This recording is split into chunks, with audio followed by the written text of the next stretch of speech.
మనకిష్టం లేని పనులు ఎవరైనా చేస్తున్నప్పుడు ఒకసారి చెప్తాము. పదే పదే వాళ్ళు మళ్ళీ మళ్ళీ అదే పని చేస్తున్నప్పుడు విసుక్కుంటాము. వాళ్ళతో సమయం గడపటం కానీ, ఫ్రెండ్షిప్ చేయటం కానీ ఇష్టపడం మనం కూడా. ఒకవేళ బంధుత్వాలు కానీ ఏదైనా ఉన్నటువంటి సంబంధాన్ని బట్టి మనం తప్పక ఉండాల్సి వచ్చినా ఇబ్బందికరంగానే వాళ్ళతో ఉండాల్సి వస్తుంది కదా. కానీ మనము కూడా అనేక మార్లు పాపం చేస్తూ మన దేవునికి ఇష్టం లేని పనులు చేస్తున్నప్పటికీ ఆ పాపములో ఉండగానే మనము క్షేమముగా ఉంటున్నాము అంటే కారణం ఏమై ఉంటుంది? మన దేవుని ప్రేమ అడ్డు వస్తూ ఉంటుంది మనల్ని విడిచిపెట్టి ఆయన వెళ్ళకుండా ఉండటానికి.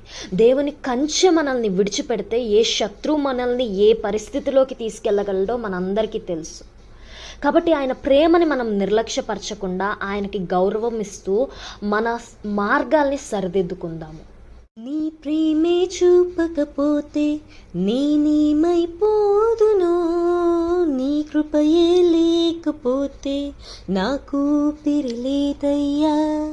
నీ ప్రేమే చూపకపోతే నేనేమైపోదునో, నీ కృపయే లేకపోతే నాకు ఊపిరి లేదయ్యా.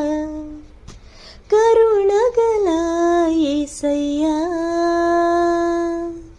ఈ జీవితానికి నీవే చాలునయా. కరుణగల యేసయ్యా, నా జీవితానికి నీవే చాలునయా.